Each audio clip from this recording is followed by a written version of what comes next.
नमस्कार my dear friend. आज हम क्लास 10th का third chapter pair of linear equation in two variables, इस चैप्टर को हम पढ़ेंगे। आपने 9th क्लास में जो चैप्टर पढ़ा था वो linear equation in two variable पढ़ा था, लेकिन यहाँ पर हम क्या पढ़ेंगे? पेयर, यानी pair of linear equation in two variables को हम पढ़ेंगे। ठीक है, जैसे हमने 9th क्लास में जो स्टैंडर्ड फॉर्म पढ़ी थी वो क्या थी? ax plus B Y plus C equal to 0। अब चूंकि वहां पर केवल एक ही इक्वेशन था तो ये हमने स्टैंडर्ड फॉर्म पढ़ा था। अब यहाँ पर हमारे दो इक्वेशन हो गए और दो ही वेरिएबल के पेयर की बात कर रहे हैं ना, तो अपन क्या करेंगे? फॉर्मेट तो हम यही रखते हैं स्टैंडर्ड फॉर्म का, लेकिन इक्वेशन के हिसाब से उसको क्लैरिफाई कर देंगे। इसको अपन क्या लिखना? a1x b1y और c1। तो जो 1 है ये हमें शो कराएगा it is the part of equation number 1। Second a2x plus b2y plus c2 equal to 0। ये हमारा सेकंड इक्वेशन हो गया। क्लियर है ना? तो ये हमारी इसकी स्टैंडर्ड फॉर्म हो गई। अब देखो 9th क्लास में हमने पढ़ा था कि किसी भी उसकी एक ही लाइन ड्रॉ होती थी और किसी भी एक लाइन पर मैनी इन्फिनाइट पॉइंट होते हैं। अब यहाँ हमारे इस इक्वेशन की एक लाइन ड्रॉ हो गई और एक लाइन इस इक्वेशन की ड्रॉ हो जाएगी। तो जब किसी भी प्लेन में हम दो लाइन को ड्रॉ करते हैं, कितनी लाइन को? दो को। तो दो लाइन को देखो हम कितने प्रकार से ड्रॉ कर सकते हैं। आप सीधा सा ये समझ लो, क्योंकि जब हम इसके सॉल्यूशंस करना शुरू करेंगे, ग्राफिकल रिप्रेजेंटेशन हो, चाहे एलिमिनेशन मेथड हो, चाहे सब्स्टिट्यूशन मेथड हो, ठीक है, चाहे फिर वो क्रॉस मल्टीप्लिकेशन मेथड हो, तो इस पेयर के कितने सॉल्यूशंस होंगे? इस पेयर का जो ग्राफ ड्रॉ होगा, उस ग्राफ पर जो लाइंस बनेंगी वो किस शेप में बनेंगी? तो आप जनरली देखो, हम दो लाइनों का जो जोड़ा है, पेयर ऑफ टू लाइंस को हम 3 टाइप से ड्रॉ कर सकते हैं। देखो, first type, both lines are parallel हो। सेकंड टाइप क्या है? बोथ लाइंस आर ट्रांजिवर्जल हो। ट्रांजिवर्जल माने तिरछी लाइन हो, यानी इंटरसेक्ट कर रही हो। ऐसे एक लाइन ये आ गई तो ये इंटरसेक्ट वाली हो गई। थर्ड वाली सिचुएशन क्या है कि एक लाइन ऐसे जा रही है और दूसरी लाइन भी इसी के ऊपर ओवरलैप हो जाए, एक दूसरे के ऊपर चढ़ जाए। ठीक है, ये ओवरलैपिंग लाइंस हो गई। ये 3 कंडीशन के अलावा हम किसी भी प्रकार से किसी एक पेयर को ड्रॉ नहीं कर सकते। आप इस वाले पेयर में देख रहे हैं कि ये जो दोनों लाइनें हैं इनको आगे बढ़ाते हैं चाहे छोटा करते हैं, किसी भी पॉइंट पर इंटरसेक्ट नहीं करेंगी। यानी ये लाइंस कैसी हैं? पैरेलल लाइंस हैं। Parallel lines. ये लाइंस कैसी हैं? इंटरसेक्टिंग लाइंस हैं। इंटरसेक्टिंग, है ना? और ये लाइंस कैसी हैं? कोइंसिडेंट। यानी ओवरलैपिंग लाइंस हैं, ओवरलैप कर रही हैं। तो एक कोइंसिडेंट लाइन हो गई, यानी एक से ज्यादा पॉइंट पर ज्वाइन कर रही हैं। तो अब आप देखेंगे कि जब कोई दो लाइन किसी एक पॉइंट पर इंटरसेक्ट करेगी तो वहां पर उस पेयर ऑफ इक्वेशन का 1 सॉल्यूशन होगा। ये वाली सिचुएशन क्या है? 1 सॉल्यूशन। 1 का मतलब जो भी निकलेगा वो अपने आप में यूनिक निकलेगा। क्या कहेंगे इसको? यूनिक सॉल्यूशन कहेंगे। ये जो लाइन है कहीं इंटरसेक्ट ही नहीं कर रही है तो इसका नो सॉल्यूशन, यानी कोई भी सॉल्यूशन नहीं होगा। ये कोइंसिडेंट है, यानी एक से ज्यादा पॉइंट पर लाई कर रही है, इंटरसेक्ट कर रही है, मीट हो रही है, ज्वाइन हो रही है, तो ये वाली कंडीशन कहलाएगी मैनी इन्फिनाइट सॉल्यूशंस। ये तीनों चीजें क्लियर हो गई, पैरेलल है। अब इनका एल्जेब्रिकल सिचुएशंस क्या होता है वो आप एक बार समझ लो कि इनका एल्जेब्रिकल सिचुएशंस क्या है coefficient of X Y and constant terms के रिलेशन में। ओके, इसके लिए आप समझ लो ये जैसे नो सॉल्यूशन, तो A1 upon A2 equal B1 upon B2 but not equal C1 upon C2। ऐसे करके अपन चेक कर लेंगे पहले कि इसी इक्वेशन के कितने सॉल्यूशन होंगे। हम फाइंड आउट कौन से को करेंगे, केवल इस वाले को हम फाइंड आउट कर सकते हैं, क्योंकि जिसके मैनी इन्फिनाइट हैं, बहुत सारे हैं, ठीक है। इसका एक भी सॉल्यूशन नहीं है तो उसे भी हम फाइंड आउट नहीं कर पाएंगे, इसे भी फाइंड आउट नहीं कर पाएंगे। तो सॉल्यूशन हमें किसका करना, इस वाली सिचुएशन का। पता किससे करना, इससे। बिना ग्राफ ड्रॉ किए हुए हम बता देंगे कि इसकी लाइन कैसी होंगी, पैरेलल होंगी। अगर ये वाली सिचुएशन है, लाइन पैरेलल होंगी, नो सॉल्यूशन होगा। Second condition, unique solution, if A1 upon A2 not equal B1 upon B2।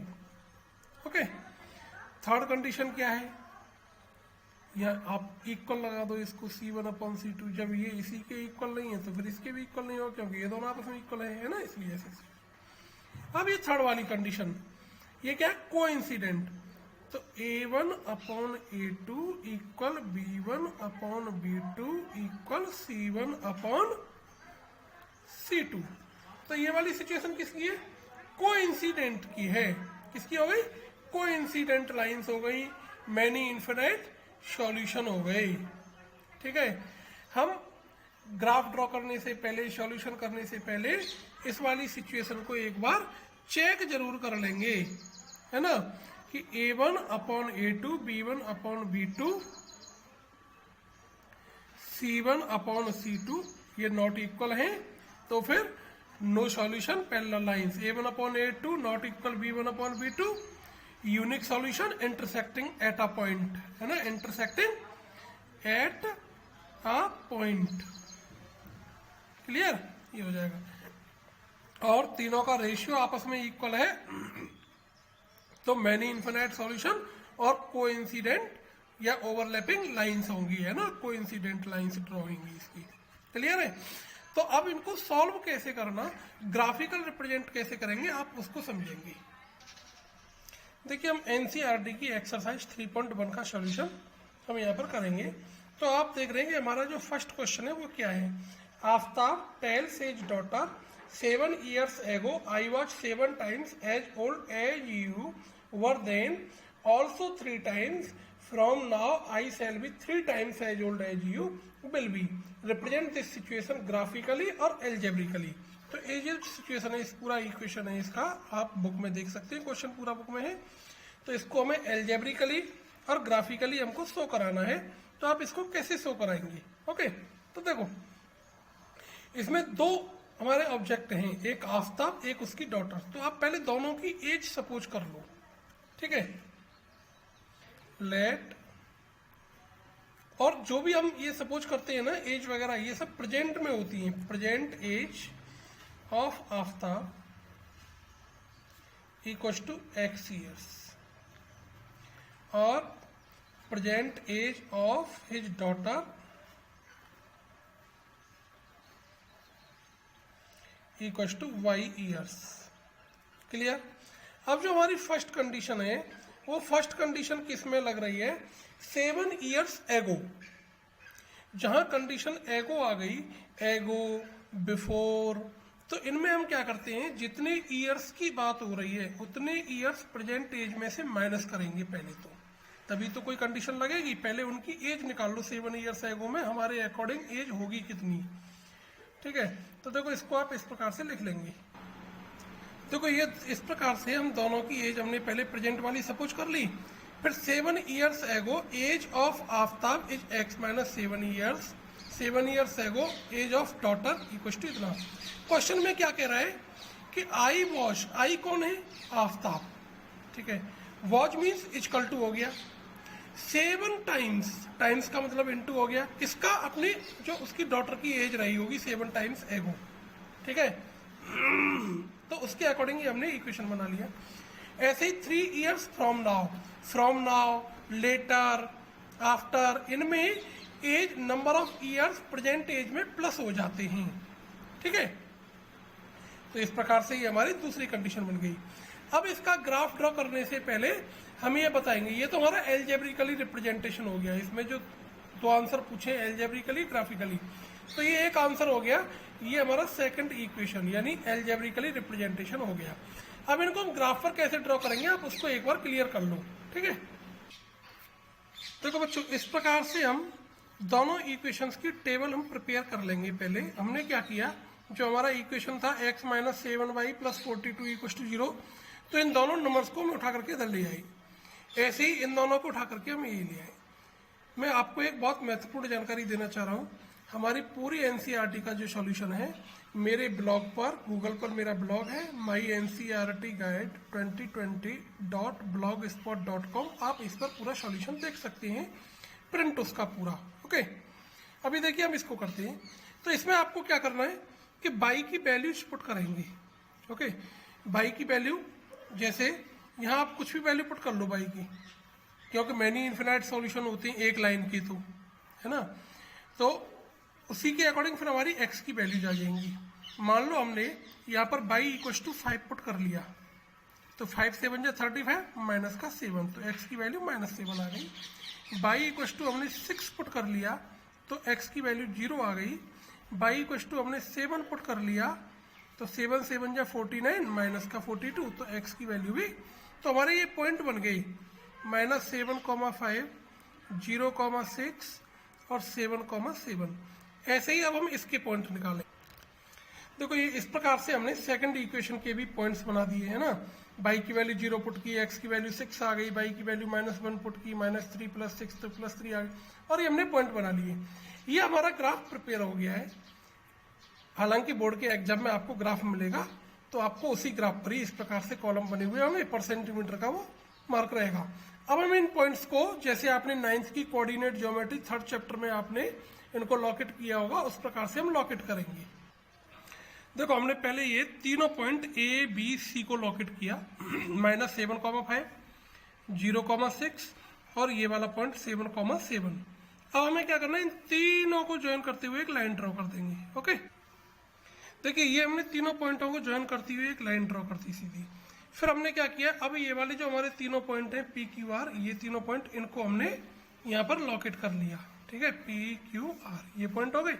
अब इन तीनों को ज्वाइन करते हुए लाइन ड्रॉ कर देंगे। देखो ये हमने तीनों की इनको ज्वाइन करते हुए, आप ये देख रहे हैं कि इस वाली लाइन को और इस वाली लाइन को ये पैरेलल नहीं है, यहाँ आपको इसमें इंटरसेक्ट दिखाई नहीं दे रही है, लेकिन ये देखो ये तिरछी लाइन है, तो कहीं ना कहीं जाकर के ज्वाइन होंगी। इट मीन्स ये इंटरसेक्टिंग लाइन है। अब आपको इसे हमें जैसे प्रूव करना है कि भाई कैसे इंटरसेक्टिंग होंगी, तो आप देखो A1/A2 की वैल्यू निकालो, जो हमारे पास मेन इक्वेशन है वो देखो अपने पास ये दोनों मेन इक्वेशन है ना, x माइनस 7y। तो आप A1/A2, x का कोफिशिएंट A1/A2, तो 1/1 B1/B2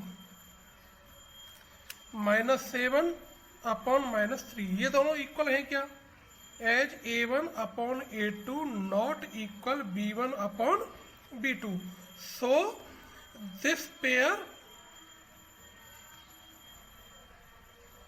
हैज यूनिक सॉल्यूशन। कैसा सॉल्यूशन, यूनिक सॉल्यूशन, और इंटरसेक्ट एट अ पॉइंट। ये वाली ये लाइन इसकी ड्रॉ होगी ग्राफ की, ये आप देख रहे हैं आप इसको ग्राफ में, क्लियर है ना। ये हमारे यहाँ पर इस प्रकार से इसके सॉल्यूशन को हम लोग करेंगे। ग्राफिकल रिप्रेजेंटेशन वाला यानी पेयर ऑफ लीनियर इक्वेशन को सॉल्व करने का ये एक प्रोसेस। मैं पुनः आपसे कहूँगा पूरा एनसीईआरटी का सॉल्यूशन के लिए आप हमारी ब्लॉग पर विजिट कर सकते हैं।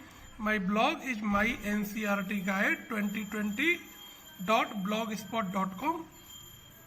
Okay, thank you.